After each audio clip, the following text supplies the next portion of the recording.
क्या कोई ऐसा ट्रेडिंग हो सकता है जिसमें लॉस की पॉसिबिलिटी खत्म हो जाए, सिर्फ प्रॉफिट ही प्रॉफिट हो सकता है। अगर हम दिमाग लगाएं, आज हम समझने वाले हैं।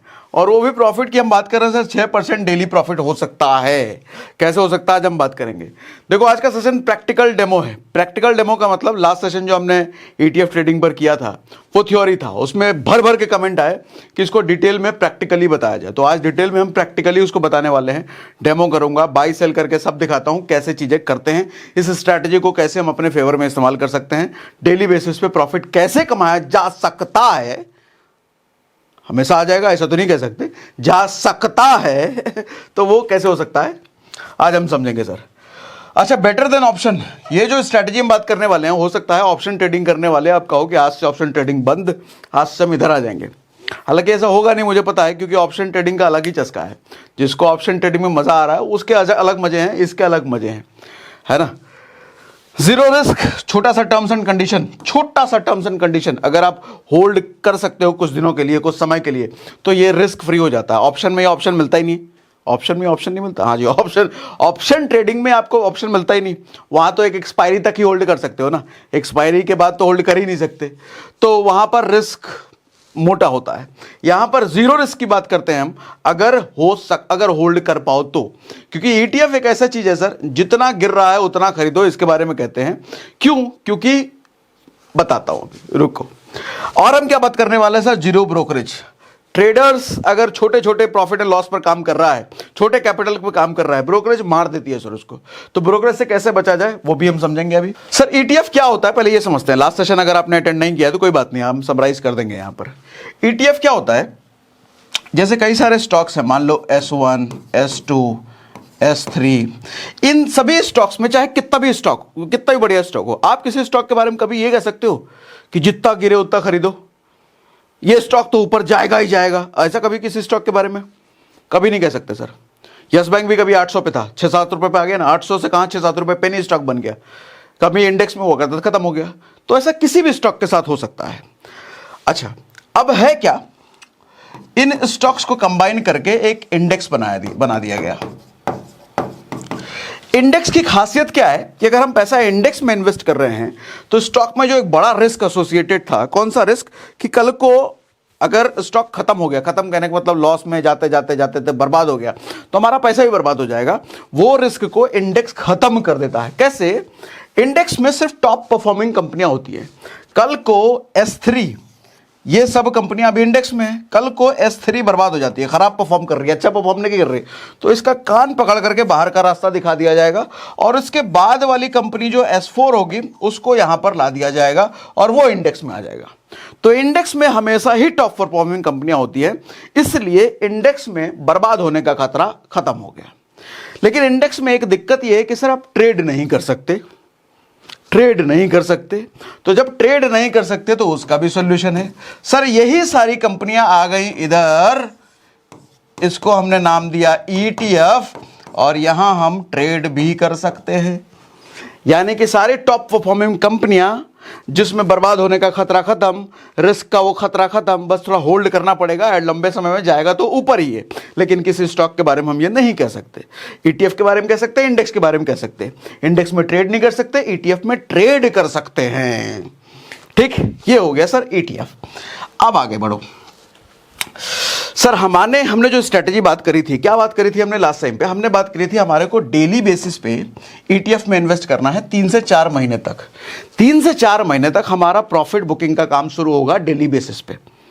डेली भी हो सकता है, कभी गैप भी हो सकता है, वो देखेंगे मार्केट सिचुएशन। लेकिन 3 महीने तक या 60 दिन तक हम नहीं करेंगे प्रॉफिट बुकिंग, उसके बाद करना शुरू करेंगे। क्यों? लाइव डेमो करके आज दिखाऊंगा। कैसे करेंगे सब दिखाऊंगा, और वो भी सिर्फ 10 मिनट लगेंगे आपको। डेली बेसिस पे सिर्फ 10 मिनट समय देना है, उससे ज्यादा नहीं, कई बार तो 5 मिनट में हो जाएगा। ठीक, अच्छा, 3 से 4 महीने तक हमारे को ETF में इन्वेस्ट करना है। क्या क्या कंडीशन हमने रखे थे?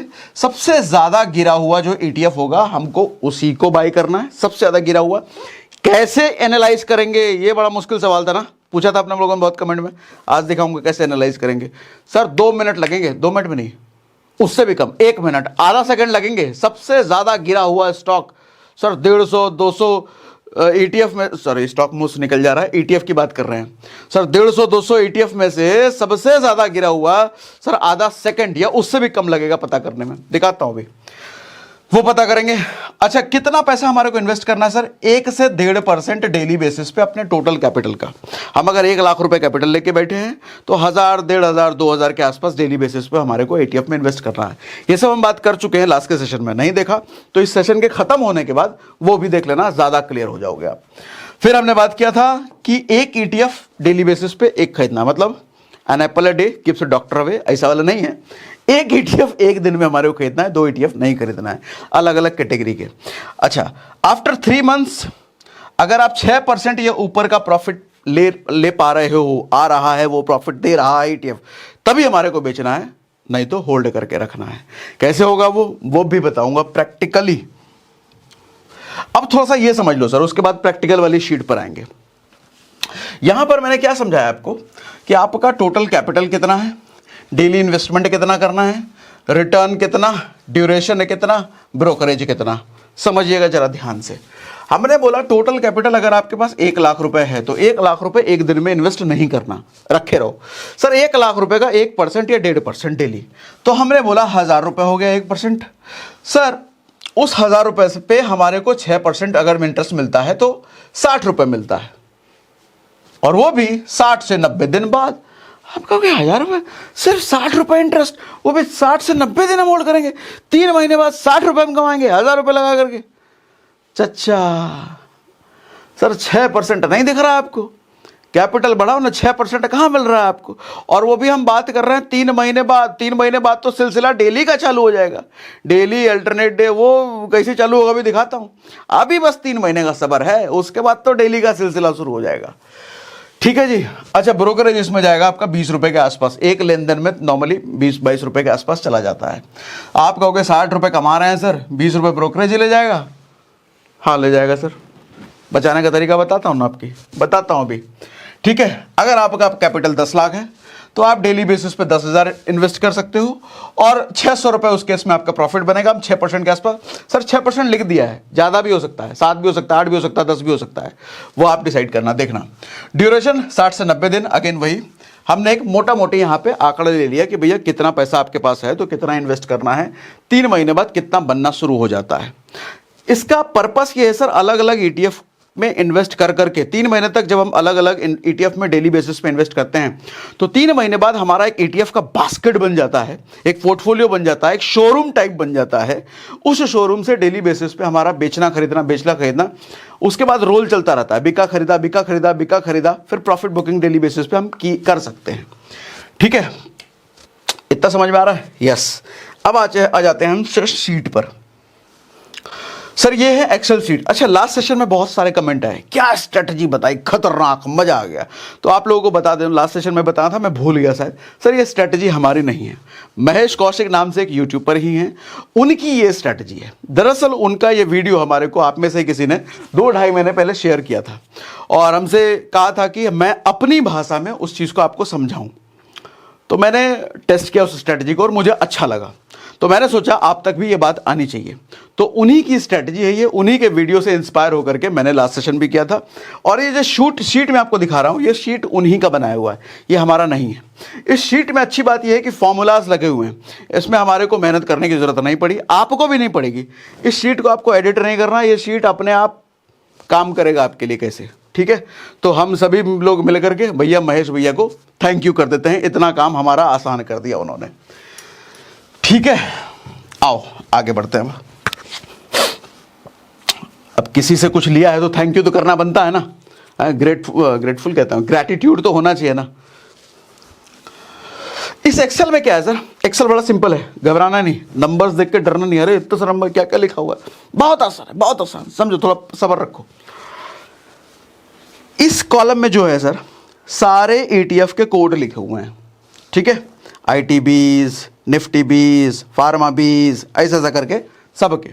अच्छा, वो जो ETF कोड लिखे हुए हैं वो किस एसेट में आता है, किस ETF में आता है, अंडरलाइंग एसेट करके यहां पे सारे ETF का डिटेल नाम लिखा हुआ है, अंडरलाइन एसेट का नाम लिखा हुआ है। ये 2 फिक्स्ड हैं, बाकी इन ये सब डेटा अपने आप आता है डेली बेसिस पे, एवरी मोमेंट आप जब इस शीट को डाउनलोड करोगे, हमने डिस्क्रिप्शन में लिंक दे रखा है इस शीट का, वहाँ से आप डाउनलोड कर लेना।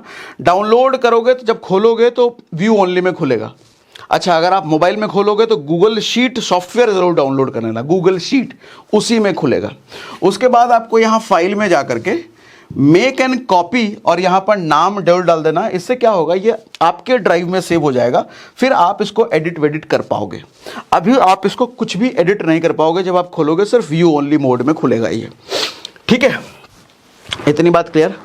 अब ये जो 4 कॉलम है, समझो सर इस शीट का पर्पस क्या है, पहले ये समझो।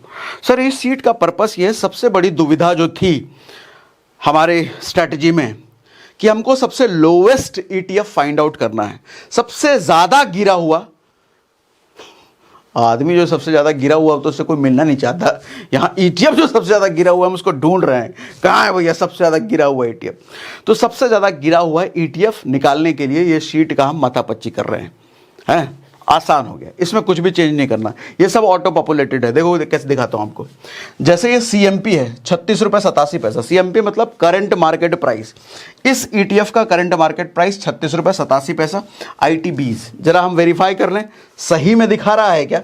मैंने लिखा नहीं है, अभी मार्केट क्लोज हो चुका है। लास्ट ट्रेडेड प्राइस में आपको दिखेगा ये। अब जैसे मैं इस पर आ गया, ये क्या है सर, लास्ट सेशन में भी बताया था आपको। आप इधर जाकर के एनएससी ईटीएफ लिखते हो तो पहला लिंक आ जाता है, ये सारे ईटीएफ आपको यहाँ पर दिखाने लग जाता है। हमने बात किया आईटीबीज के, आईटीबीज ऊपर ही होगा। हाँ ये रहा आईटीबीज का हमको देखना है लास्ट ट्रेडेड प्राइस। ये ओपन प्राइस, हाई प्राइस, लो प्राइस सब है। लास्ट ट्रेडेड प्राइस आईटीबीज का ये वाला, तो आईटीबीज का लास्ट ट्रेडेड प्राइस है 36 रुपये 87 पैसा। ये अपने आप यहाँ पे आ गया है। कल अगर आप इसको डाउनलोड करते हो और 40 रुपये प्राइस हो जाता है मान लेते हैं, तो 40 रुपये अपने आप आ जाएगा। आपको क्या अपने आप कैसे हो जाएगा सर? फॉर्मूला लगा हुआ है सर एक्सेल का, महेश भाई ने मस्त फॉर्मूला लगा के रखा है इधर। ये देखो, क्लिक करो इधर, गूगल फाइनेंस फॉर्मूला। इस गूगल फाइनेंस को आप सर्च करोगे ना गूगल में, तो ये बताएगा आपको, ये फॉर्मूला है जो कि उस पर्टिकुलर स्टॉक का प्राइस निकाल के आपको देता है। देखो यहाँ पे लिखा हुआ है A3 और प्राइस। A3 का मतलब A3, इस वाले ETF का प्राइस निकाल के दो। इसने निकाल के दे दिया। आप इस पर क्लिक करो, Google finance A4 price, A4 अरे कहाँ चला गया, A कॉलम और रो 4, इस वाले का प्राइस निकाल के दो। प्राइस निकाल के इसमें डाल दिया इसने। ठीक है, तो ये CMP है, लास्ट ट्रेडेड प्राइस यहां पर अपने आप आ जाएगा। 20 DMA, 20 DMA क्या है sir? DMA daily moving average. इसमें सबसे लास्ट वाला वर्ड पहले पकड़ो। एवरेज का मतलब क्या होता है? स्कूल में हम सब ने पढ़ा होगा, एवरेज निकालते हैं। एक क्लास में 5 बच्चे हैं, एक की हाइट 3 फीट है, दूसरे की 4 फीट है, चौथे की 5 फीट है, छठे की 7 फीट है। तो टोटल एवरेज बताओ भैया, एवरेज हाइट क्या है उस क्लास की? एवरेज कैसे निकालते हैं? 5 बच्चे हैं मान लो, एक की 3 फीट है, एक की 4 फीट है, एक की 5 फीट है, टोटल सम कर दो, 3 + 4 + 5 + 6 प्लस टोटल हाइट जो है, डिवाइडेड बाय कितने बच्चे हैं? 5 बच्चे, तो डिवाइडेड बाय 5। तो जो नंबर निकल के आएगा वो एवरेज हो गया। अगर हम माने एवरेज 6 निकल के आ रहा है, तो एवरेज 6 फीट हो गई उस क्लास के बच्चे की हाइट, एवरेज। उसी तरीके से 20 DMA मतलब 20 दिन का M का मतलब मूविंग, प्राइस जो मूव हो रहा है, घट बढ़ रहा है। डी का मतलब डेली मूविंग एवरेज। उस STF का डेली मूविंग एवरेज प्राइस क्या है? 20 दिन का वो यहां पर निकाला हुआ है। ये अपने आप निकला। कैसे निकला? इसमें भी फंक्शन लगा हुआ है। इस पर क्लिक करो, देखो फंक्शन लिख के आ जाएगा। ये फंक्शन आपको समझने की कोई जरूरत नहीं है, ये महेश भाई ने अपना दिमाग लगा करके मस्त फंक्शन लिख दिया है। हमारे को तो बस यूज करना है। आप सभी लोग महेश भाई को थैंक यू जरूर कहना, हम भी थैंक यू करेंगे, इतना बढ़िया चीज निकाल के दिया है। ठीक है, यहां पे एक फॉर्मूले में लिखा हुआ है 60 दिन। इन्होंने क्या करा है, टोटल 60 दिन का लास्ट 20 दिन का एवरेज प्राइस निकाल के दो। 60 क्यों लिख दिया? कभी छुट्टी हुआ, बंद हुआ, कुछ हुआ, तो 60 इन्होंने ले लिया। 50 भी ले सकते थे, 40 भी ले सकते थे, 60 ले लिया, कोई दिक्कत नहीं है। लेकिन लास्ट 20 दिन का निकाला है, इंपॉर्टेंट तो लास्ट 20 दिन का है ना। लास्ट 20 दिन के प्राइस में से हमारे को एवरेज चाहिए, तो एवरेज यहां पर अपने आप आ गया। अच्छा, CMP -20 DMA, ये प्राइस माइनस ये प्राइस, तो यहां पर ये प्राइस आ गया। अच्छा, परसेंटेज कितना चेंज हुआ है, इतना माइनस इतना, इतना हुआ है, तो उसको परसेंटेज कितना वो तो पता है, वो मुझे बताने की जरूरत नहीं है ना, परसेंटेज कैलकुलेट कैसे कैलकुलेट करते हैं, तो वो यहां पर लिख दिया है भैया। अब इधर आ जाओ, यहां पर अपने महेश भैया ने बड़ा अच्छा काम किया है, फॉर्मूला लगा दिया है। देखो सर, फॉर्मूला क्या लगा हुआ है,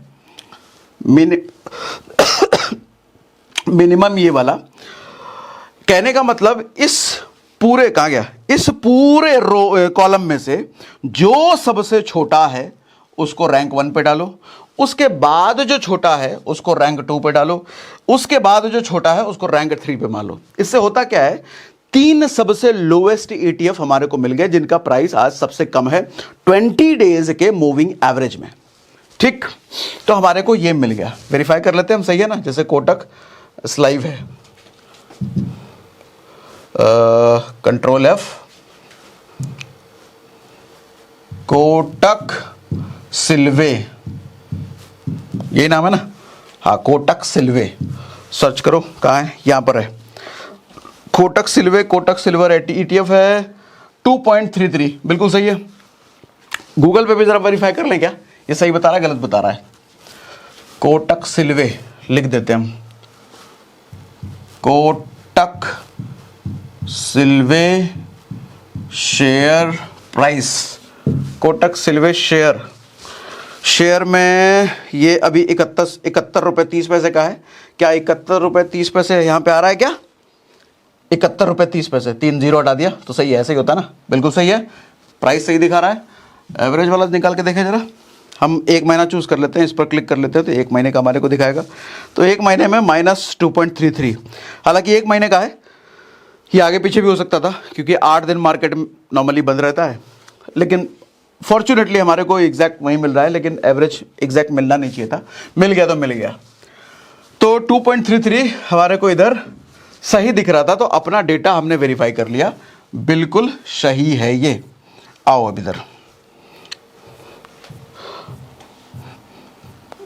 हाँ एज इट इज ये शीट है उनका बनाया हुआ, मैंने कुछ मॉडिफाई नहीं किया है, हल्का फुल्का बस इंस्ट्रक्शन लिख दिया और कुछ नहीं है। 3 हमारे को मिले तो हैं, लेकिन तीनों में इन्वेस्ट नहीं करना, डेली बेसिस पे सिर्फ एक ETF में इन्वेस्ट करना है जो सबसे ज्यादा गिरा हुआ है। ठीक है, 3 महीने तक हमारे को ऐसे ही पोर्टफोलियो तैयार करना है। मैंने कुछ इंस्ट्रक्शंस यहां पे लिख रखे हैं। इंस्ट्रक्शंस क्या है, बाय ओनली 1 ETF इन सिंगल डे, एक दिन में सिर्फ एक ही ETF खरीदना है जो सबसे ज्यादा गिरा हुआ है। बाय ओनली इफ डाउन % और मोर देन 2%, 2% से ज्यादा जो ETF गिरा हुआ है वही हमारे को सिर्फ खरीदना है। बाय इन डिफरेंट कैटेगरी, इसको क्या हुआ, अलग अलग कैटेगरी का हमारा खरीदना है, सो दैट कि हमारा डाइवर्सिफाइड पोर्टफोलियो तैयार हो। आज गोल्ड ETF है, कल ITP ETF, परसों फार्मा ETF, तरसों सिल्वर ETF, अलग अलग ETF। आज अगर गोल्ड ETF खरीदा है तो कल भी हम गोल्ड ETF नहीं खरीदेंगे, भले ही बहुत ज़्यादा गिरा हुआ हो, हम रुक जाएंगे। अगर सेम कैटेगरी यहाँ पे आ रही है, आज गोल्ड ETF सबसे ज़्यादा गिरा है, कल भी गोल्ड ETF सबसे ज़्यादा गिरा था, तो कल हम नहीं खरीदेंगे। क्या होगा, 3 महीने के बजाय हमारा 4 महीने लग जाएगा। सर हमारा पर्पस ये है कि डाइवर्सिफाइड अलग अलग कैटेगरी में हमारा होना चाहिए। क्यों अलग अलग कैटेगरी में होना चाहिए, एक कैटेगरी कभी अगर डाउन है तो दूसरी कैटेगरी अप रहेगी। फार्मा अगर गिरा हुआ है, हो सकता है IT अप हो, बैंकिंग अगर गिरा हुआ है तो हो सकता है कोई दूसरा कैटेगरी अप हो। तो इसलिए डाइवर्सिफाइड कैटेगरी बनाने का ये फायदा है, कोई ना कोई तो अप हमारे को मिल जाएगा। ठीक है जी, इतनी बात समझ में आ रही है। अच्छा, buy in different category, buy ETF after 3 PM, 3 बजे के बाद ही हमारे को खरीदना है।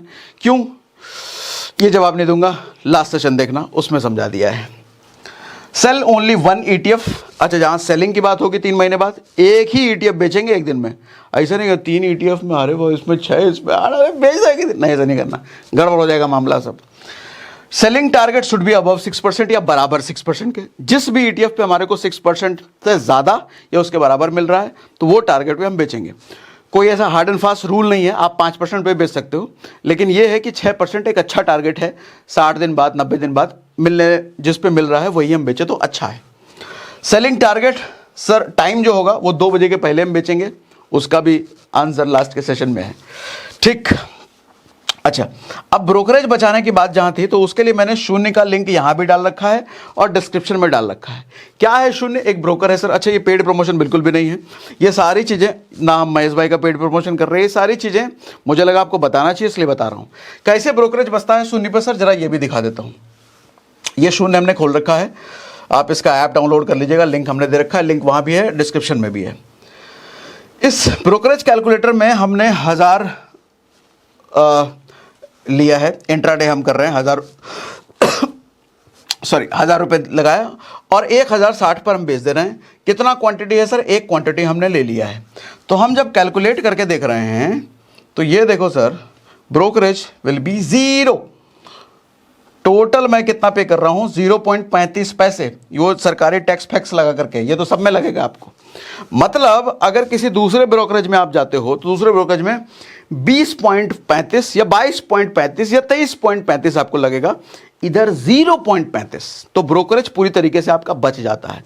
तो लंबे समय में जब बाय एंड सेल कर रहे हो आप, तो ब्रोकरेज बड़ा इंपॉर्टेंट है। अच्छा, शून्य की अच्छी बात यह है कि सिर्फ ETF में ही नहीं, आप ऑप्शन ट्रेड में, म्यूचुअल फंड में, इक्विटी में, कमोडिटी में, हर चीज में शून्य आपको सेवा देने के लिए उपलब्ध है। तो आप इसका फायदा उठा सकते हो। ठीक है जी, अब वापस आओ। ओके, तो अभी तक हम लोएस्ट ETF निकालना सीख गए, तो समझ में आ गया सर। ये सब डायनेमिकली पॉपुलेट हो रहा है, आपको कुछ चेंज करने की जरूरत नहीं है, अपने आप आ जाएगा। ये डेटा इस एक्सेल में है ही। इस एक्सेल के साथ आपको कुछ जरूरत ही नहीं है सर छेड़छाड़ करने की। बीच बीच में ये NA आपको दिख रहा होगा तो कोई दिक्कत नहीं है। NA इसलिए है कि यहाँ का डेटा नहीं आ पाया, कैलकुलेट नहीं हो पाया, तो लेकिन कोई दिक्कत नहीं है। जो महेश भाई ने अपना फॉर्मूला लगाया है, ऐसा लगाया है कि NA जहाँ पर आ रहा है उसको इग्नोर कर दो, तो आपको गलत डेटा वहाँ पर नहीं मिलेगा। टेंशन नहीं है उसके लिए। ठीक है जी। हाँ, अब क्या हमने कर लिया, सबको समझा दिया। अब आ जाते हैं हम प्रैक्टिकल ऑन स्क्रीन ETF ये वाला बाय कैसे करेंगे। तो मैं जरा स्क्रीन शेयर करके आपको दिखा देता हूँ। ओके, सो मेरी स्क्रीन आपको अब दिख रही है। मैं शून्य ओपन कर लेता हूँ ETF बाय करने के लिए। डैशबोर्ड देखो ऐसा है। हम यहाँ पर आ जाते हैं सर वॉच लिस्ट में। वॉच लिस्ट में आने के बाद हम यहाँ पर सर्च में सर्च करेंगे, कौन सा बीज लूँ, कोई भी ले लेते हैं, IT बीज ले लेते हैं। IT बीज EQ आ गया था, हम इस पर क्लिक करेंगे। सर बाय और सेल, हम यहाँ पर बाय क्लिक कर देते हैं। अब यहाँ पर क्वांटिटी बता करके आप अपना ETF यहाँ पर बाय कर सकते हो। इसी तरीके से कुछ भी खरीद सकते हो, जो भी आपको सर्च करना है यहाँ पे। जैसे हमने कोटक सिल्वे किया था तो वो भी सर्च कर लेते हैं। सॉरी,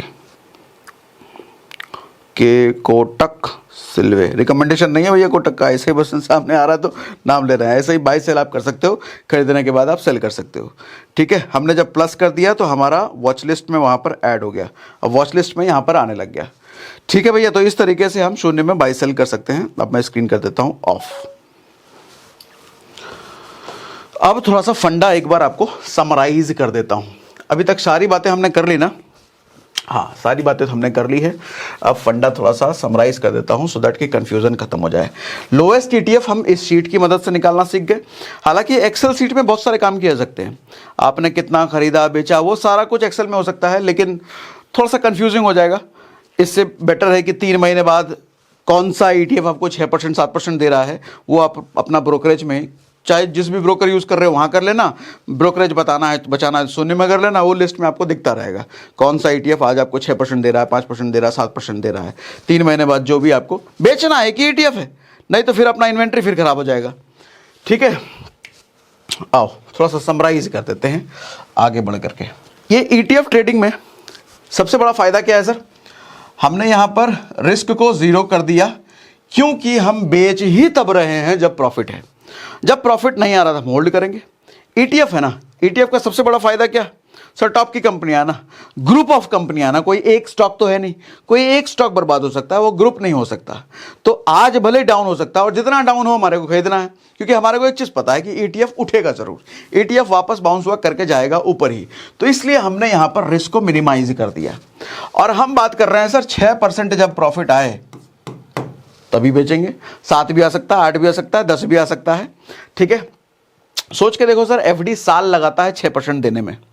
यहां पर अगर 3 महीने में आ रहा है, एक ETF को खरीद करके हम 3 महीने बाद बेच रहे हैं, और एक ETF हमारे को 3 महीने बाद अगर 6% निकाल के दे रहा है, तो साल का तो 24% हो गया ना सर।